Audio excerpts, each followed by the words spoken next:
Before we step into a world of silent vows, unexpected choices, and love that refuses to give up.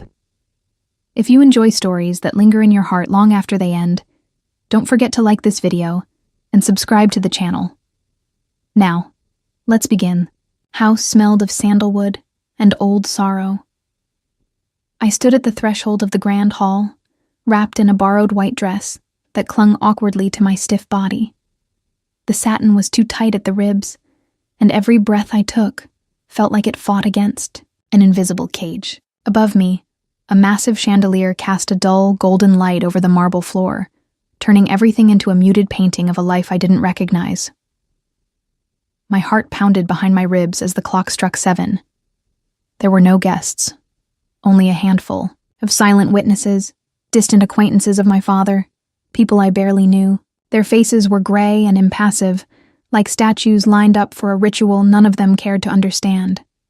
They whispered behind lace gloves and silk ties, their eyes hollow, as if mourning something much bigger than a wedding. Maybe they were, mourning me.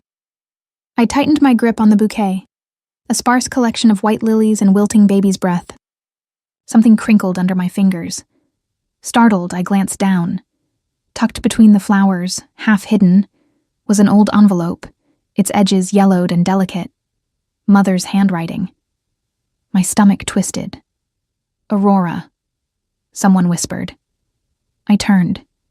It was the officiant, a frail man with thick spectacles and a solemn frown. They're waiting. Waiting. I stepped forward, each heel click on marble echoing like a gunshot. The weight of the gown, the stifling air, the heavy stares. It all blurred into a single, suffocating sensation. I was walking toward my own sentence. Damien Hawthorne stood at the end of the aisle, tall, imposing, carved from ice and shadows. His black suit fit him like armor, crisp and unforgiving, highlighting the sharp angles of his jaw, the cold gleam in his silver-gray eyes.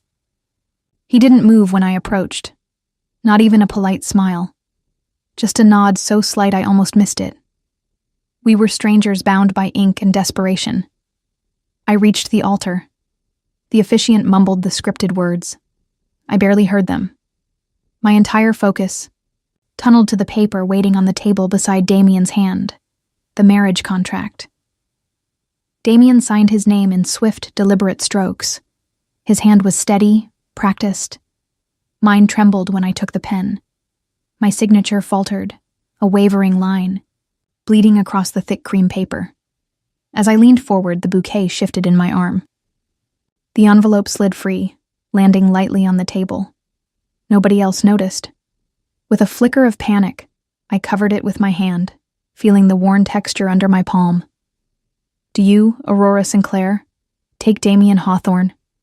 The words buzzed in my ears. Didn't lift my eyes. I didn't look at the man who would now own my name, my home, my debts, my future. "I do," I said. My voice cracked like a twig underfoot. A pen tapped against the contract one final time. The officiant sealed it with a heavy stamp.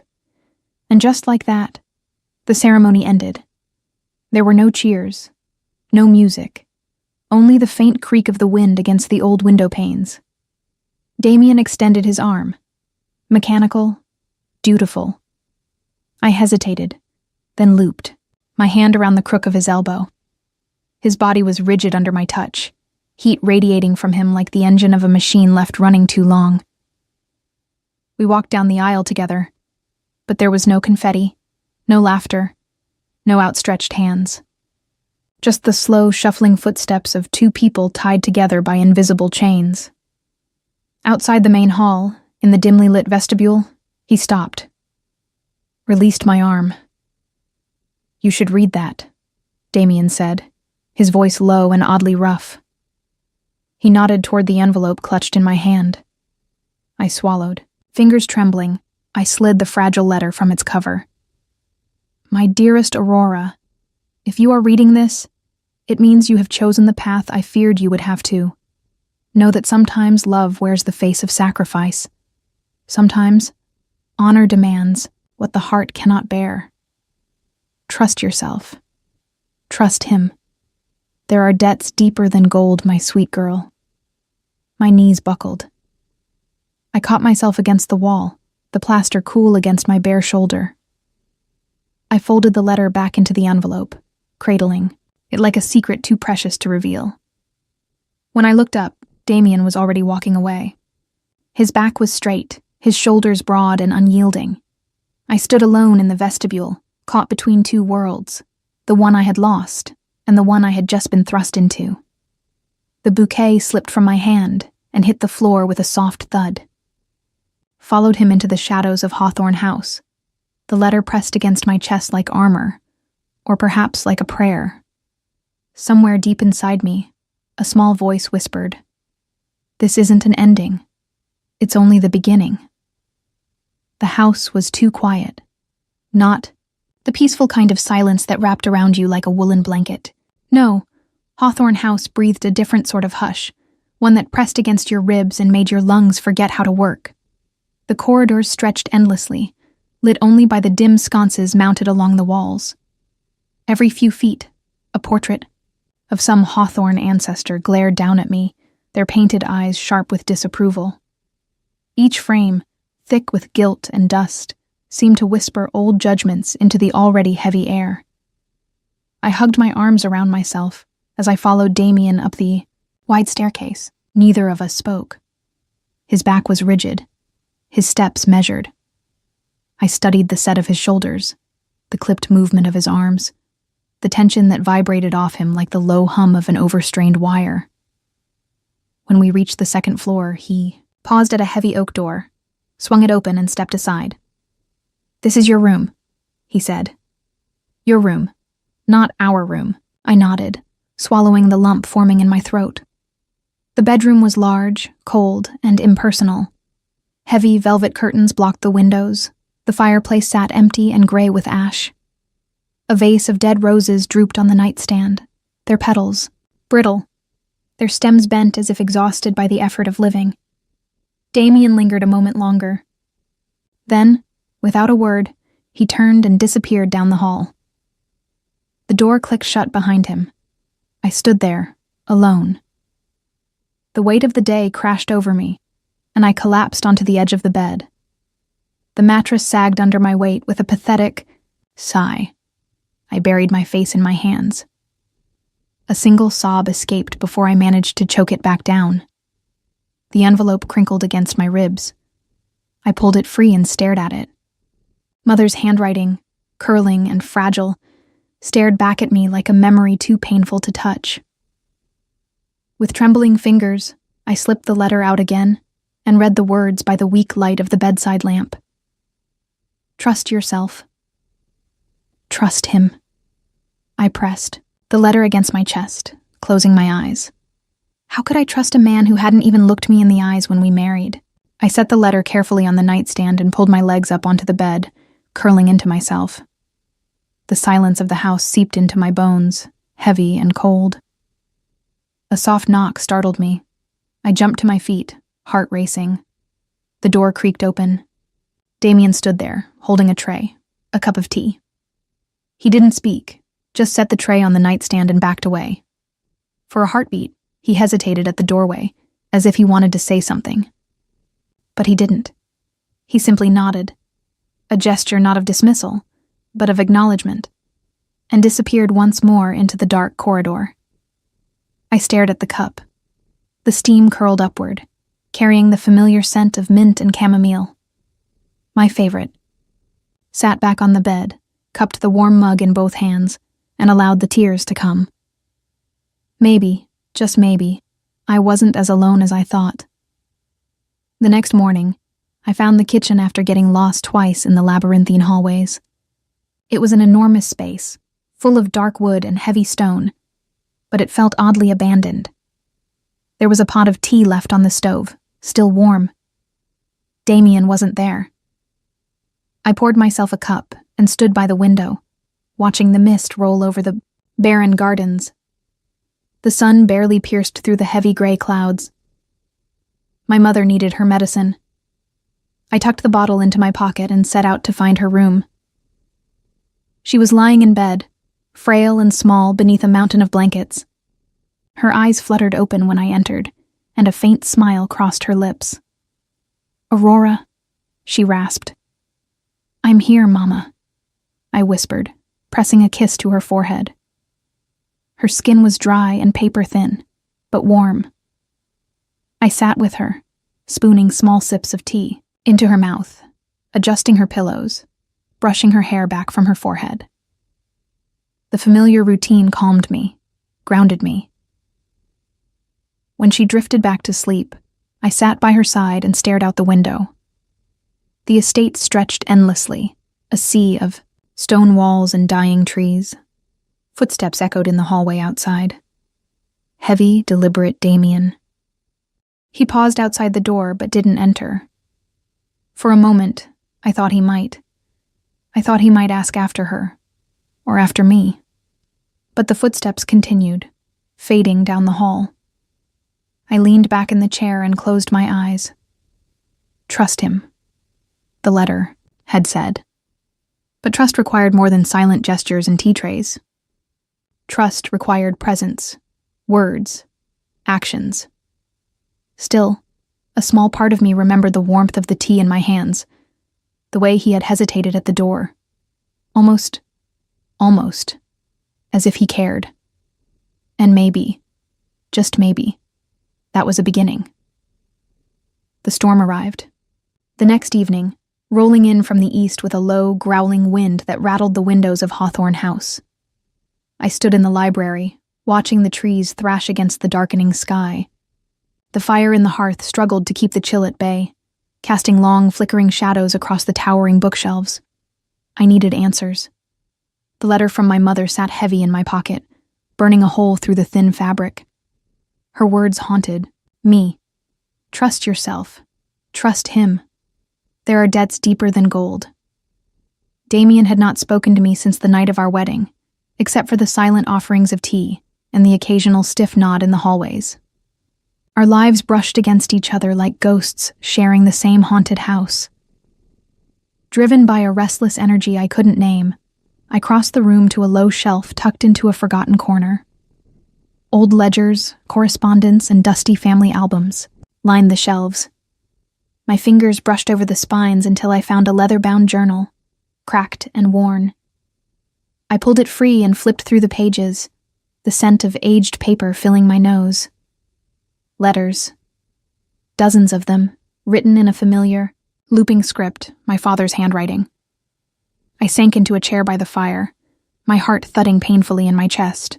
By the light of the struggling flames, I read. Each letter spoke of debts. Not financial, but personal.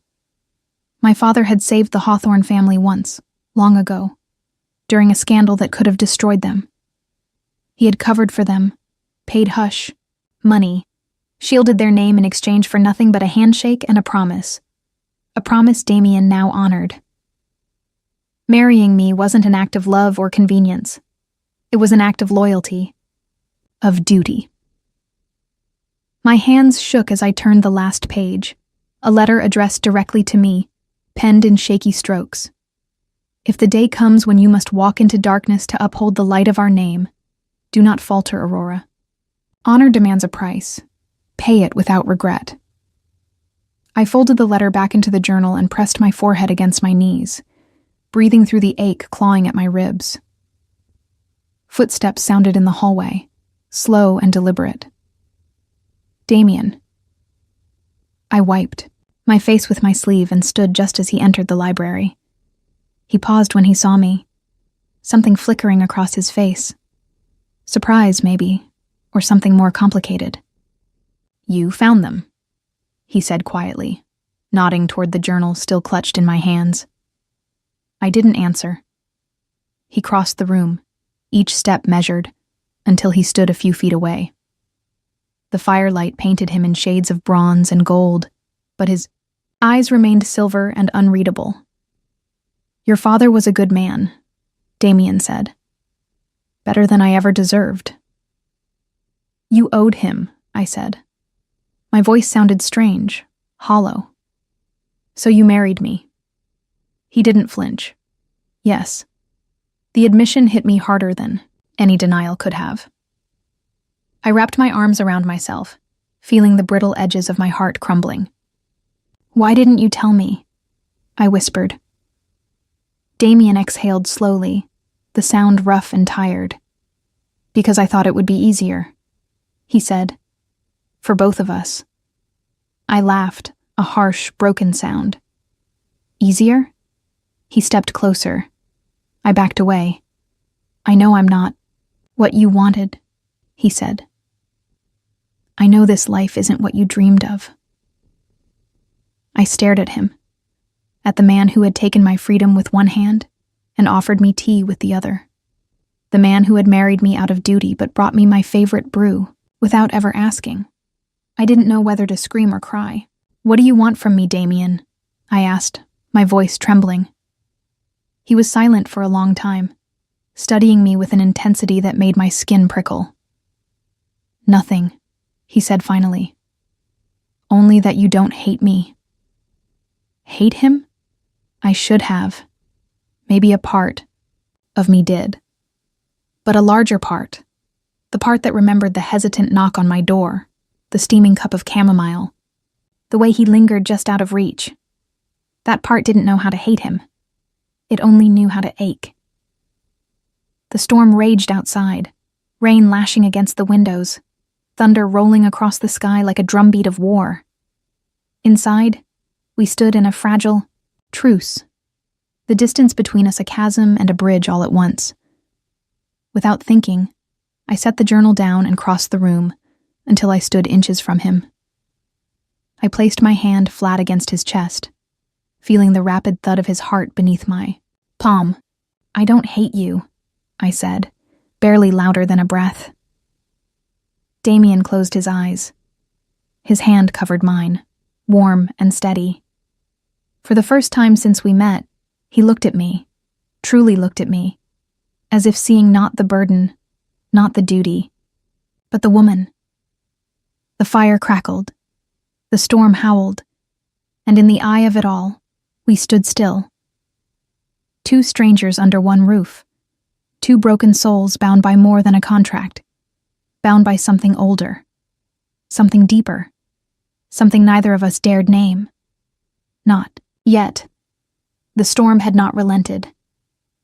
It battered the house with a primal fury, shaking the windows in their frames and sending rivulets of rain snaking down the glass. I stared at the fireplace in my bedroom, watching the embers struggle against the encroaching cold. The conversation in the library played over and over in my mind. "I don't hate you." The words had escaped before I could stop them, raw and unguarded. And Damien. He had looked at me as if I were something precious, something he hadn't dared hope to hold. But reality crept back in with the howling wind. A marriage born of debt, a duty, not a choice. The ache in my chest deepened. I pressed my forehead against the cold window pane, letting the chill seep into my bones. Footsteps sounded outside my door. A knock. I turned slowly.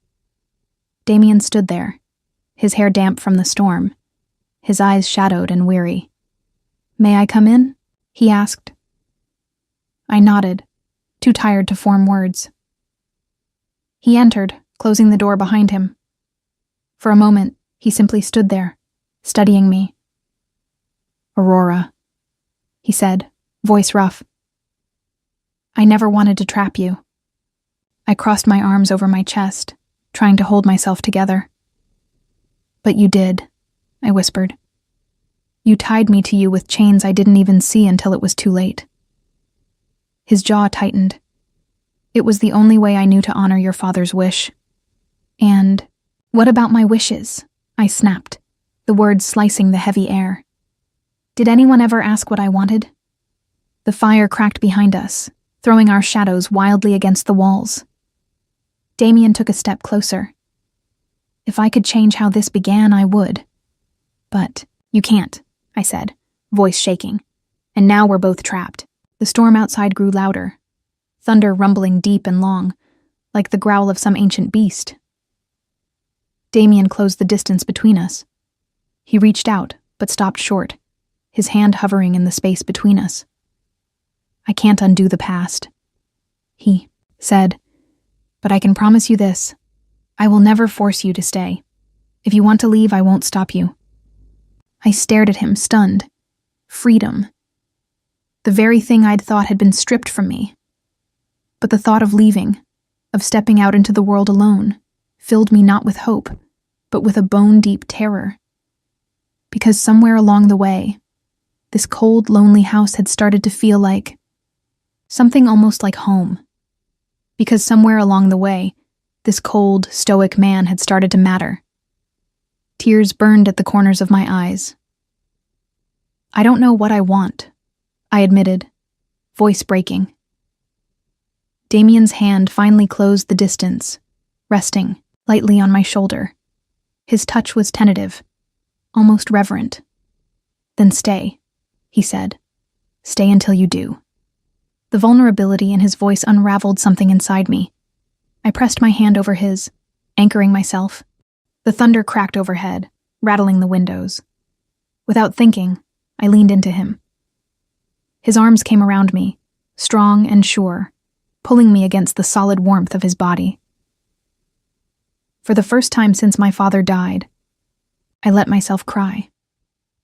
Damien held me through it all, silent and steady, his chin resting lightly on the crown of my head. When the storm outside finally began to ebb, when the wind softened and the rain turned to a whisper, we stayed there, wrapped in a fragile embrace. He pulled back just enough to look at me. "Aurora," he said, voice low and rough. "I can't promise you a perfect life, but I swear I will never stop trying to deserve you." The sincerity in his eyes undid me. Without thinking, I rose up on my toes and pressed my lips to his. It was a kiss born not of passion, but of shared sorrow, shared hope. He froze for a heartbeat, as if stunned. Then he kissed me back. One hand, cupping the back of my head, the other pressing against the small of my back, anchoring me to him. When we finally broke apart, I rested my forehead against his. "I don't hate you," I whispered again. "And he murmured, "am starting to realize I can't imagine a world without you in it." We stood there, breathing each other in, while the storm outside faded into memory.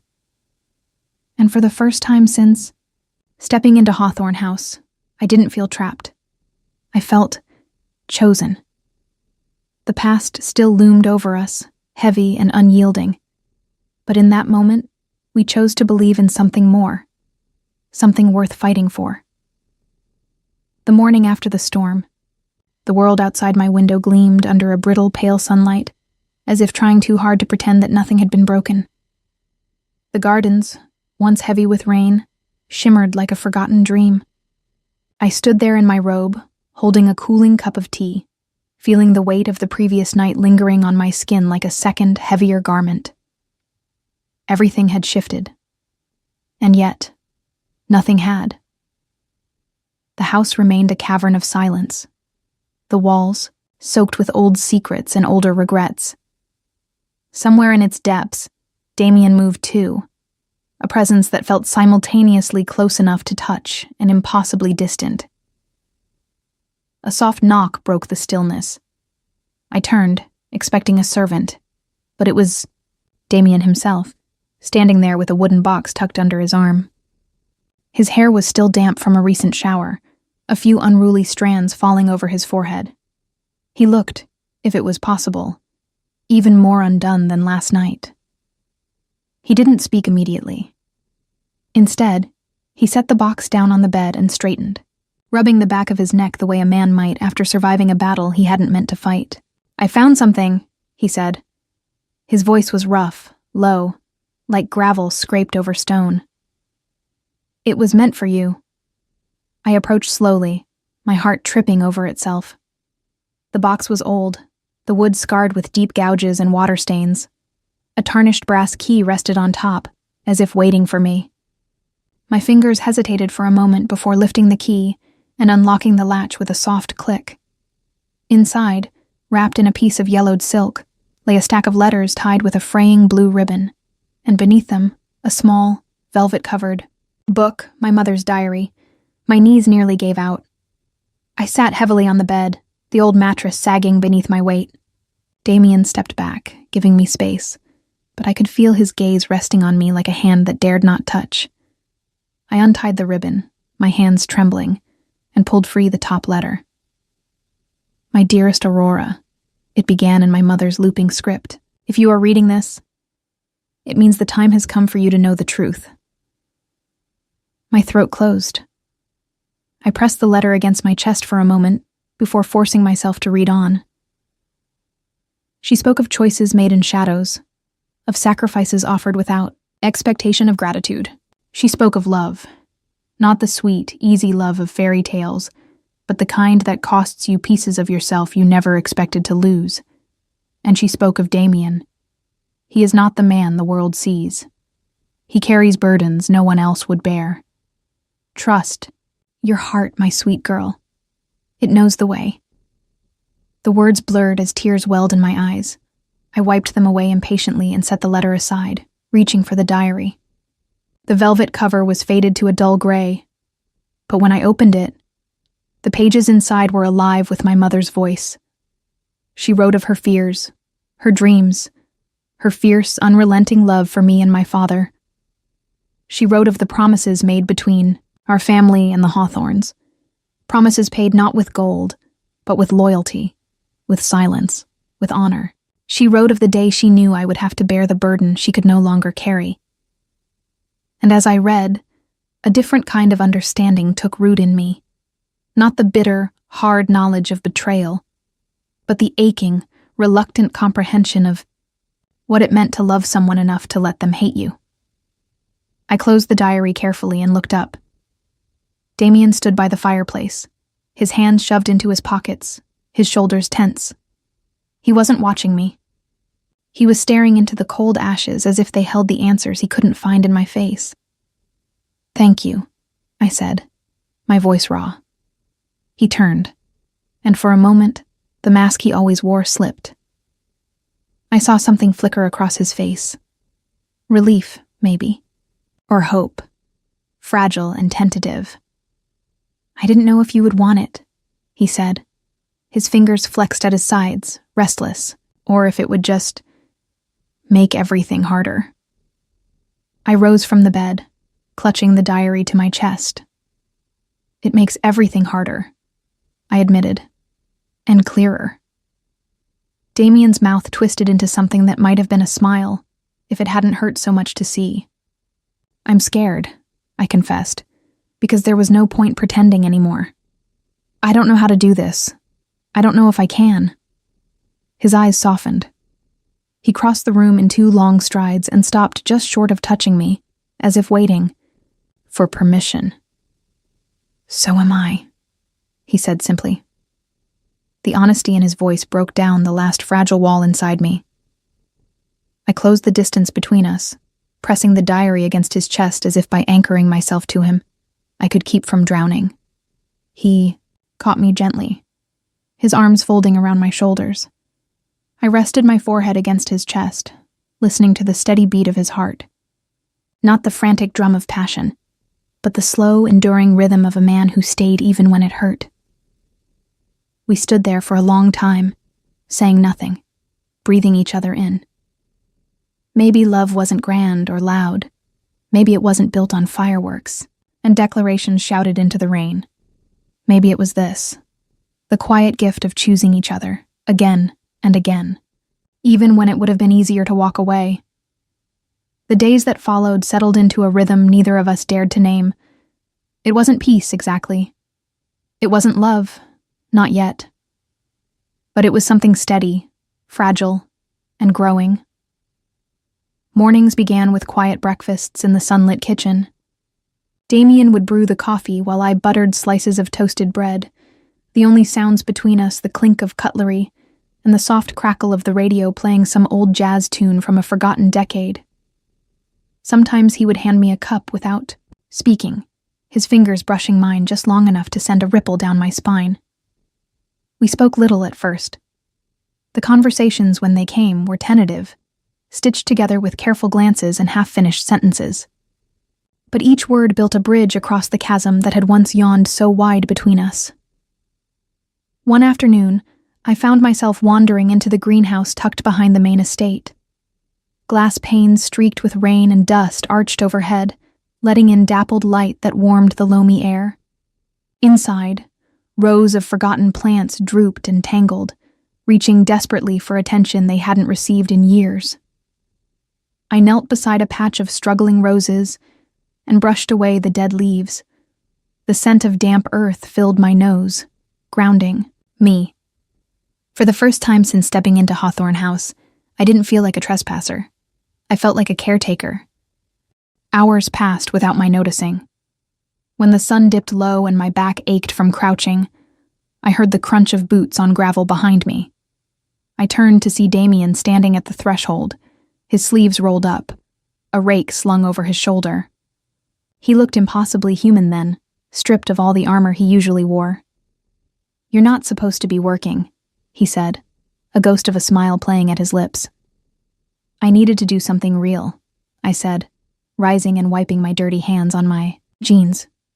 He crossed the distance between us, dropping the rake with a careless clatter. His hands found my wrists, lifting them gently to inspect the smudges of soil under my nails. "You're a mess," he said. I laughed, the sound surprising both of us. "I don't mind," I said, my voice soft. "It feels good to fix something broken." His gaze held mine, something fierce and unspoken blooming between us. "So do I," he said quietly.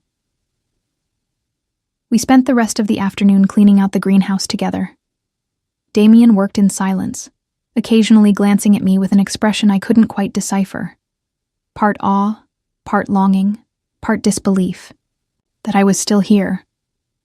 When the sun set and the glass walls glowed gold, he built a small fire in the brick hearth tucked in one corner.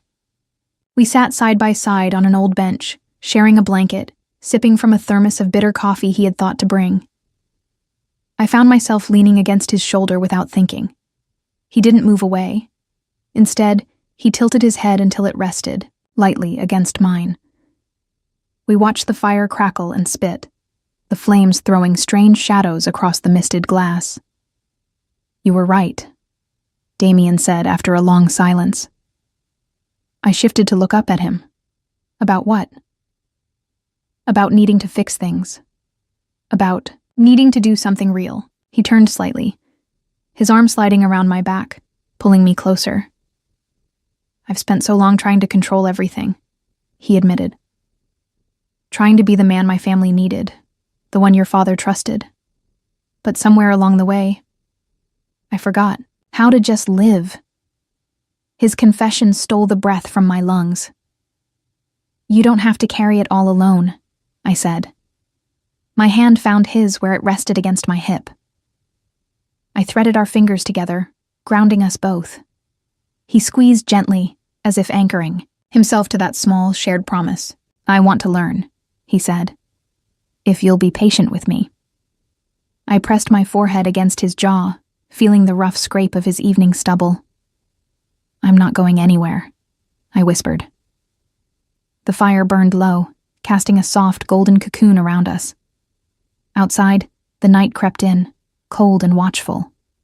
But inside the greenhouse, in the tiny world we were building with bare hands and hesitant hearts, there was only warmth, only hope.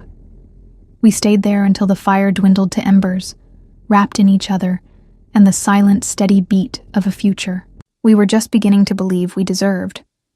And somewhere deep inside me, the pieces of my broken heart began to knit themselves back together, stitched by kindness, by time, by the simple miracle of being seen and chosen, exactly as I was. 30. Days stretched longer, sweeter. Each morning I woke to find a new world waiting outside my window, one softened by the tentative weaving of trust, stitched together by small, persistent acts of kindness neither of us dared name aloud. Damien and I worked side by side in the greenhouse, in the gardens, even in the long-abandoned east wing of Hawthorne House. We brought rooms back to life, one peeling wall, one dusty chandelier at a time. It wasn't about grand transformations. It was about the act itself, choosing to rebuild something ruined. Choosing each other, silently, over and over again. One evening, after a day spent scrubbing the faded mosaic tiles of the old solarium, Damien found me sitting by the fountain, my bare feet skimming the cool water. The setting sun painted everything in molten gold, blurring the hard edges of the world until it looked almost merciful. He watched me for a long moment, then crossed the courtyard with slow, measured steps. His boots crunched against the gravel, but otherwise the world seemed to hold its breath. He stopped in front of me, his shadow long and slender across the stones. "Aurora," he said, his voice low, careful. I tilted my head back to look up at him, shielding my eyes against the dying light. There was something in his face I hadn't seen before. Something stripped bare, aching and certain. He knelt down slowly, pressing one knee against the worn stones. I gasped, my hand flying to my mouth. Damien Hawthorne, the man who had faced boardrooms full of sharks and emerged untouched, knelt before me with nothing but raw hope shining in his storm-gray eyes. From the pocket of his jeans, he pulled out a small, familiar object. A delicate silver ring, tarnished by time, but still beautiful. My mother's ring. He held it carefully between two fingers, as if it might dissolve if he gripped it too tightly. "I don't have diamonds or promises of perfection to offer you," he said, voice hoarse. "I only have this, a vow, not made from duty, but from choice." The courtyard spun around me in dizzying, silent circles. "I choose you, Aurora Sinclair," he said. "Every day, every broken, beautiful, stubborn piece of you. Not because I owe it to anyone, not because it was arranged, but because somewhere along the way, without even realizing it, you became the only thing in this world that feels real to me." Tears blurred my vision. I pressed my palm against my heart to steady it, but it was no use. It had already broken open, raw and willing. Damien's hand shook slightly as he held the ring up to me. "I'm not asking you to forget the past," he said. "I'm just asking you to build something new with me. Whatever you want it to be, whatever we can make it." A single tear slipped free, trailing down my cheek. I reached out, my fingers closing around his. His hand was rough and warm and trembling. I sank down onto my knees in front of him, the gravel biting into my skin, and cupped his face between my hands. "You fool," I whispered, my voice thick with unshed sobs. "You've already had me. Every stubborn, broken piece, from the moment you knocked on my door with that stupid cup of tea." A laugh broke from his lips, strangled and beautiful. I leaned in and pressed my forehead against his, breathing him in, feeling his heartbeat thrum wild against mine. "Yes," I said, my voice steady now. "Yes, Damien. Yes to all of it." He slid the ring onto my finger. It fit perfectly, as if it had been waiting for me all along. When he kissed me, it wasn't desperate or claiming. It was slow, reverent. A kiss of promises made not with words, but with soul. The sky above us deepened, from gold to indigo, the first stars pricking through the velvet night like shy witnesses. The fountain murmured beside us, the scent of wet stone and blooming jasmine filling the cooling air. We stayed there for a long time, tangled together on the courtyard stones, the old house rising silent and proud around us. No contract bound, us now. No duty, no debt, only a vow spoken not aloud, but in every heartbeat, every breath. I was his. He was mine. And together, we would build a life stitched from the ruins. Not perfect, but real. Real enough to last forever. The house was silent, wrapped in the heavy velvet of night. Only the faint crackle of the fireplace in the master bedroom filled the stillness, casting a flickering amber glow across the wooden floors and the rumpled bed.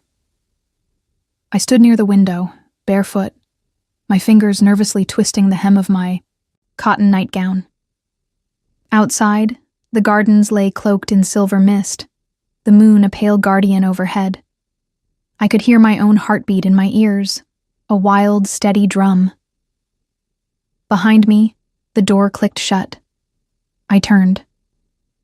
Damien stood there, freshly showered, his hair damp and curling slightly at his temples. He wore only a pair of loose black pants, his bare chest catching the firelight, casting golden shadows across the sculpted planes of his body. His eyes locked onto mine. For a moment, neither of us moved. The air between us crackled with something, old and electric, a pull too ancient to resist. Slowly, Damien crossed the room. Every step he took unraveled me, until I was standing there trembling, not from fear, but from anticipation so sharp it made my breath hitch. When he reached me, he didn't touch me immediately. He simply stood close enough that I could feel the heat radiating off his skin, the deep, steady rise and fall of his chest. His hand rose, slow, deliberate, and he tucked a loose strand of hair behind my ear. His knuckles brushed my cheek. I leaned into the touch instinctively, my eyes fluttering shut. He traced the curve of my jaw with his fingertips, then slid his hand down to my neck, resting lightly against my racing pulse. "You're beautiful," he whispered, voice raw, as if the words hurt to say aloud. I opened my eyes and saw the truth in his face. No mockery, no pity, only awe. My hands, trembling, reached out.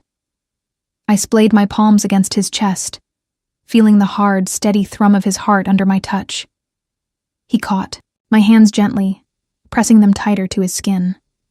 Then, with infinite care, he lowered his head and kissed me. The kiss was not rushed. It was slow, deep, and devastating, a claiming and a plea all at once. His lips moved against mine with a patience that stole my breath, as if he wanted to memorize every tremble, every gasp. His hands slid from my wrists to my shoulders, slipping under the thin straps of my nightgown. He pushed them down slowly, brushing his knuckles along the bare skin of my arms, until the gown pooled at my feet in a soft whisper. I stood before him, naked except for the moonlight and the fire's glow. He stepped back half a breath, his eyes devouring me, reverent, aching. Without a word, he lifted me into his arms. I clutched his shoulders, feeling the strength in them, the careful control he wielded not to crush me. He carried me to the bed and laid me down as if I were something precious and breakable. Then he knelt beside me, drinking me in, as if he still couldn't believe I was real. He joined me under the covers, the warmth of his body wrapping around mine, chasing away the last vestiges of doubt and fear. His hands moved slowly, tracing the curve of my waist, the hollow of my hip, the trembling, rise and fall of my belly. Each touch was a question. Each caress waited for permission. I answered by arching into him, by pressing my lips to his neck, tasting the salt of his skin. His mouth found my collarbone, my shoulder, my breast, placing soft, lingering kisses as if leaving a trail of promises across my body. When he entered me, it was with a patience so tender it shattered me. The first brush of him inside me made me gasp, my fingers digging into his back. He stilled, his forehead pressing against mine, his breath ragged. "I've got you," he murmured, voice breaking. "I'll always have you."